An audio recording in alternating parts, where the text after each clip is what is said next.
Bien, momento de saludar, como decía nuestro compañero y amigo John Miller, quien está desde España para hablar su tema internacional, ¿no? Nos hacía un planteamiento bien interesante ayer que tenía que ver con por qué avanzan las derechas o qué pasa más bien con las democracias y la socialdemocracia que ha ido tomando un rol dentro de Estados Unidos, por ejemplo. John, ¿cómo estás? Muy buenos días. Hola, buenos días, Gerardo. Hola, Claudia, ¿qué tal? ¿Qué Buenos días. tal? Mucho gusto, John. En realidad, sí, el planteamiento era, ¿cómo es posible que un país que siempre se ha declarado capitalista hasta el extremo, desde lo más liberal hasta el capitalismo más intervenido, pero siempre capitalista, de pronto la idea de la socialdemocracia, que siempre ha sido como mirada en menos, y no vamos a hablar del comunismo, pero la socialdemocracia es una postura política que empieza a resultar atractiva? Y lo digo porque no solo está Mamdani, que es el alcalde de Nueva York y que ganó sorprendiendo a todo el mundo, a pesar de ser un candidato que viene de una élite de izquierda, es inmigrante, etcétera, pero sorprendió porque sus planteamientos han sido Mm, fundamentalmente socialdemócratas o progresistas, como les gusta decir a ellos. Sino que está Alexandra Ocasio-Cortez, que ha tenido un desempeño en el Parlamento que le ha dado cierto brillo durante esta legislatura al menos, y ya veremos qué pasa en las elecciones de midterm. Pero es que ahora la cosa además se ha puesto mucho más entretenida porque en importantes estados de Estados Unidos donde se están preparando las primarias para los gobernadores o se están votando las primarias para elegir senadores en las elecciones de midterm, se está viendo aparecer una serie de candidatos, y estoy pensando en una candidata que apareció, yo creo, sobre todo estoy pensando en el médico Al-Sayed, que ha ganado la semana pasada las elecciones primarias para mm, presentarse al Senado por Michigan. Pero también hay una mujer que es una camarera de un restaurante que se presentó como que es legisladora, creo que en el estado de, no es Michigan, es de Colorado. Y esta mujer también lleva una gran ventaja o podría ganar las primarias de los demócratas presentándose por un grupo que se llama Socialistas Democráticos de América. Socialistas Democráticos de América es una facción, eh, su epígrafe es DSA, que es Democratic Socialism of America, y es una facción dentro del Partido Demócrata que nació en el año 1982 de la fusión de dos alas izquierdistas que había en el Partido Demócrata y que con el paso del tiempo quedaron prácticamente aplastadas por una visión muchísimo más centrada que tenía el Partido Demócrata, básicamente parida en los grandes cenáculos intelectuales de la costa este de Estados Unidos, donde están algunas de las universidades más importantes del país.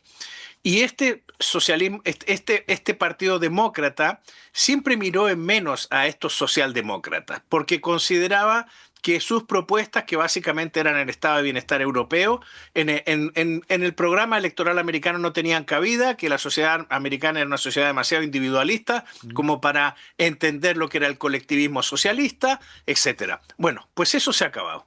Y ahora estos nuevos candidatos que se han agrupado en torno a los demócratas socialistas de América han abierto una tensión enorme mm, dentro del Partido Demócrata. ¿Por qué? Porque el Partido Demócrata, la parte, el establishment del Partido Demócrata, los que todavía gobiernan y tienen el tintero en sus manos, lo que dicen es que estos pequeños revolucionarios se van a estrellar, van a ganar las mm, elecciones internas, porque una cosa es la militancia, pero van a perder en las elecciones grandes, sí. en las elecciones cuando se tengan que enfrentar a los candidatos republicanos, porque ahí se va a imponer la moderación. Bueno, un discurso que está por ver, porque Mm. lo que no existe en el Partido Republicano hoy es moderación. Sí, varias cosas, y yo, muy interesante el punto que haces, porque veía ayer también, creo, no me acuerdo si en el Diario del País, un reportaje muy interesante respecto de qué está pasando en la región con el aumento y el crecimiento de las derechas y la ausencia de proyectos de izquierda que puedan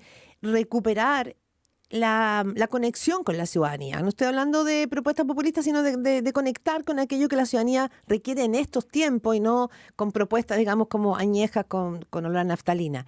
Y en ese sentido, las figuras que tú planteas son figuras que pareciera ser como figuras nuevas de un cierto, comillas, progresismo, que están encarnando una conexión con la ciudadanía, como pasa siempre me ha costado decirlo, Mamdani.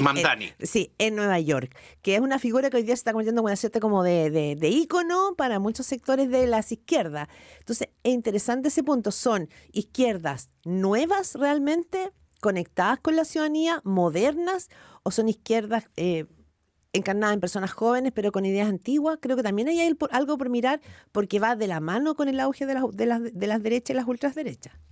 Sí, las ideas son terriblemente antiguas porque efectivamente nos remiten al debate entre comunismo y capitalismo en el siglo XX. O sea, algunas de las ideas económicas de estos socialistas democráticos de América pues son ampliar el tamaño del Estado dentro de la economía, sanidad pública pagada por el Estado, sindicatos, más poder para los sindicatos, impuestos fuertes a las grandes fortunas, empresas públicas en la economía con plena legitimidad, actuando incluso en sectores donde el sector privado pudiera ser eficiente, garantías, y esto que podríamos decir, pero es que esto ya existe en Europa, perfecto, pero es que ellos van más allá. Garantía federal de que tengas empleo. O sea, el empleo pasa a ser un derecho y el gobierno te lo tiene que proporcionar. Gobierno federal. Semana laboral de 32 horas. Control absoluto de la economía por parte del poder político. Abolición de las prisiones, de las cárceles y de la policía. O sea, aquí ya entramos en lo que Claro. en lo que pasó después de Floyd, en los disturbios que se produjeron después de la muerte de Floyd, y se empezó a hablar de no pagar impuestos para no financiar a la policía. Un colegio electoral que desaparezca el colegio electoral presidencial americano. O sea, que la elección del presidente no la haga el colegio electoral, sino que se vote directamente por presidente. Abolir el Senado. Esto es una cosa que entre la izquierda más radical se ha convertido en una premisa fundamental, porque les parece que los senados en los países que son repúblicas, pues introducen elementos de moderación que a ellos no les interesan y que distorsionan la voluntad popular. Así que ellos apuestan por una Cámara única, y esa Cámara única además con un sistema electoral proporcional, pero con escaños reservados para determinadas cosas que a ellos les interesan. Puede ser cuestiones de género, cuestiones étnicas, cuestiones que Pero tengan está que ver con describiendo, minorías indígenas, etcétera. está describiendo el proceso constituyente 1 en parte. Había una Prácticamente propuesta, estoy se describiendo. parece bastante. Sí, y luego en política exterior es muy interesante porque ellos proponen, por ejemplo, el antiimperialismo. Proponen desmantelar completamente el sistema imperial norteamericano, obviamente reduciendo el gasto militar, etcétera, y crear una propia agenda antiimperialista para desmantelar el imperialismo norteamericano en el mundo. Se declaran íntimos amigos o muy amigos de Cuba y de Irán. Se declaran enemigos de Israel, obviamente, y apuestan, pues ellos dicen, por la desideologización de las relaciones internacionales. Bueno, esto ha causado, bueno, como comprenderá, muchas de estas medidas a los republicanos les resultan escandalosas, pero Trump ha encontrado aquí la horma de su zapato, o sea, no la horma de su zapato, no, su némesis perfecta, el enemigo perfecto, porque Pero esto obvio. es lo que a él le viene bien para polarizar una elección. De hecho, ya ha anunciado que para el 3 de noviembre próximo, las elecciones de midterm, este va a ser el gran tema electoral porque los comunistas vuelven por sus fueros en Sí. Estados Unidos y van a intentar hacer rojo el país. Yo, o Ahora, sea, esa agenda, no sé si llamarle Sí, wokismo, me quedo corto, al decir yendo hacia ese lado, pero este es fenómeno se escapa del wokismo, sí, Gerardo, ya. no es porque cultural. Voy a que se transforma en una especie de bombón envenenado. Es decir, suena bien, suena dulce para algunos, puedes ganar a nivel local, pero te deja el escenario listo para ponerte al otro lado y cosechar. Es decir, está muy fácil. Quien se oponga, ¿quién está norteamericano conservador o racional, tradicional, digámoslo así? Va a estar a favor de que dejen de ser imperialismo o que acaben con el Senado. Es decir, se la están poniendo en bandeja a Trump. bueno, acabar con el Senado puede ser que tenga algún tipo De apoyo. de apoyo en Estados Unidos. Eh, claro, pero efectivamente esto es una agenda absolutamente polarizada respecto de Trump. Cuando lo que preguntaba Claudia, son Mm, personajes que además tienen, primero, no tienen pasado político. Esto es muy importante porque esto ya lo vimos en Chile, en realidad hemos visto casi todo esto. O sea, la elección de 2000, la elección donde ganó Gabriel Boric, Frente y Amplio. derrotó a José Antonio Kast, yo me acuerdo que los analistas políticos en ese momento decían, aquí es muy importante no tener pasado político. ¿Se acuerdan de lo que fue el Partido del Pueblo? ¿Cómo se llamaba el que ganó la convocatoria de la La Asamblea lista del pueblo. la lista del Constituyente? pueblo. La lista del pueblo. Era muy importante en ese momento no tener pasado político para que no te pudieran rascar en tu biografía y decir es que usted pactó, usted se entregó, usted es un Claro. corrupto, etcétera. Era muy importante no tener pasado político, era muy importante que no hubiera partido, que fuera movimiento y no partido. En este caso tuvimos lista, no, Claro, no no tenían partido. cúpula.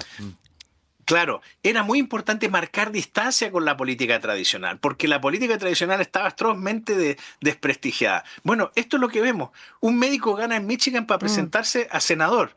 Es un médico que está súper metido en el trabajo comunitario, que hace horas gratuitas para atender a la gente desfavorecida, etcétera. Ese es el personaje. Mamdani era un personaje marginal dentro de la política neoyorquina, no estaba para nada en los elementos formales de los partidos que pugnaban por la política en Nueva Mm. York, y de pronto aparece y llega y se roba la película. Y lo mismo está pasando con otra serie de candidatos que están apareciendo en distintos sitios. En Los Ángeles hay una concejal que se llama Nitya Raman, que es candidata a la alcaldía de Mm. Los Ángeles, que nació en la India y llegó a Estados Unidos con 6 años. En Melat Quirós, Quirós con K, vencedora de unas primarias demócratas al Congreso en Colorado, nació en Etiopía y emigró siendo un bebé. Esta es la que os decía yo. Gustavo Gordillo, que es el copresidente del Demócratas Socialistas de América en Nueva York, o sea, en la zona de Mamdani, es peruano, nació en Mm. Perú. Y llegó también de niño al país. Entonces, primero, están desapareciendo, o sea, ¿dónde cabe aquí la gente que era partidaria o amiga de Hillary Clinton? ¿Dónde está No cabe. Obama? ¿Y dónde está ese mundo de Sí, Obama? no ¿Dónde que está está. Obama? ¿Dónde No está está. Obama? Pero ¿Dónde yo está quería Rahm decir algo. Emanuel? Sí, quería decir algo, por eso lo que decía Gerardo. ¿Dónde porque, está?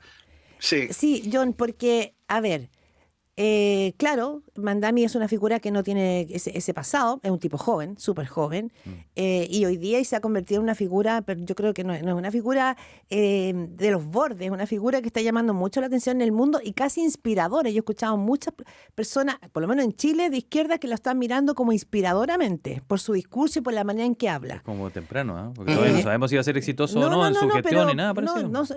pero quiero decir eso. Ahora, que venga o no venga del Donald Trump no es que venga, digamos, de una larga trayectoria en la política. Se ha convertido en lo que es, más bien por sus dotes personales y su manera de hablar y de polarizar, y no porque tenga una gran trayectoria desde la gran política norteamericana. No es un hombre de salón. Tengo la impresión. Entonces quiero decir que, ojo, porque acá en estos movimientos que tú haces, John, yo no creo que puede haber un choque que cristaliza la polarización que está viendo en Estados Unidos, pero que están creciendo como oposición a lo que está significando la figura de Donald Trump. O sea, sin duda. Mandami se fue contra Netanyahu, lo amenazó con que podían llevarlo preso si llegaba a Estados Unidos. Se está metiendo en los temas de Donald Trump. Ahora hay una pelea, hay una rebelión contra el impuesto a la segunda vivienda. Mandami quiere cobrar un impuesto de lujo a la segunda vivienda en Nueva York. Los ultra ricos están que se mueren. Digo, ojo con Así la es. discusión, porque no es un personaje de la periferia, Mandami. Se está No, convirtiendo en una de figura. ninguna manera. Claro, una figura muy relevante.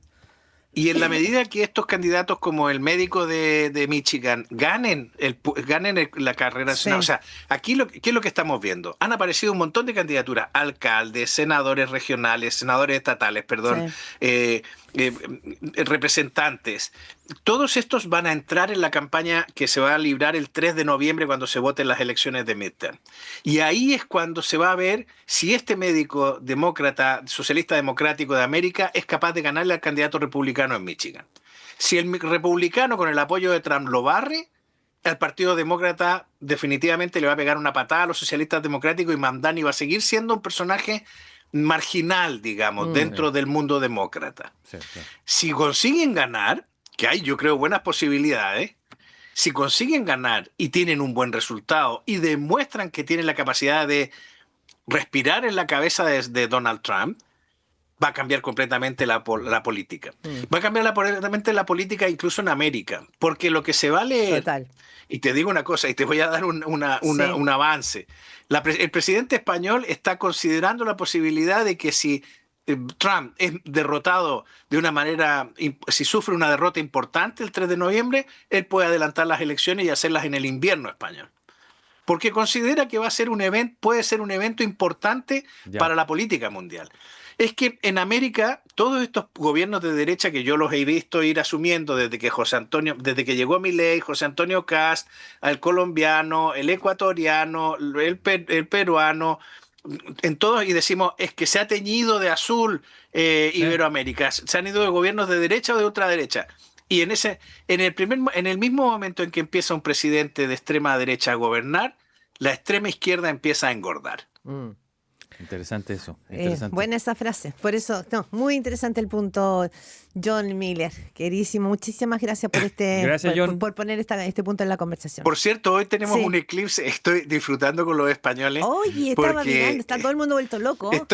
Sí, está lleno de chilenos también acá. Sí. Los chilenos aman los eclipses y hay gente que se gasta plata que no tiene por venir a ver un eclipse aquí. Es Compostela para allá, ¿no? Burgos para Bueno, para hay arriba. una franja que empieza en Galicia, efectivamente, pasa por Soria, incluso toca un poquito de Madrid, aquí en la sierra donde yo lo voy a ver, pero que va a ser 100%. Pero estoy disfrutando porque aquí la locura que tuvimos en Chile en el 19, ahora se está reproduciendo aquí. Todo el mundo buscando las gafas. Los lentes, o sea, lo mismo que pasó allí. Claro, y los millonarios viniendo al país para contratar las casas más lujosas para ver, como pasó con Bill Gates, creo que fue al norte de Chile, ¿no? Sí. Incluso estuve viendo la casa en la que arrendó. Bueno, pues eso está todo pasando aquí, con lo cual hoy me he levantado con la idea de que Chile viene del futuro. Muy bien, a disfrutar el eclipse. Eso es la parte, esa parte. También está la parte astrológica o esotérica. Se dice que hoy, 12 de agosto, se abre un portal y uno empieza a mirar las prensas hoy día. Qué bueno. Y está lleno de lugares que te hacen rituales para soltar, cerrar etapas, encomendarte. Así que también este eclipse tiene ese poder. Usa el portal, John, viaja gratis. Un abrazo, John. Trataré de cruzarlo. Que esté muy bien. Gracias. Chao. 8:29, nos vamos a ir a la pausa aquí en Pauta de Análisis. Así es, y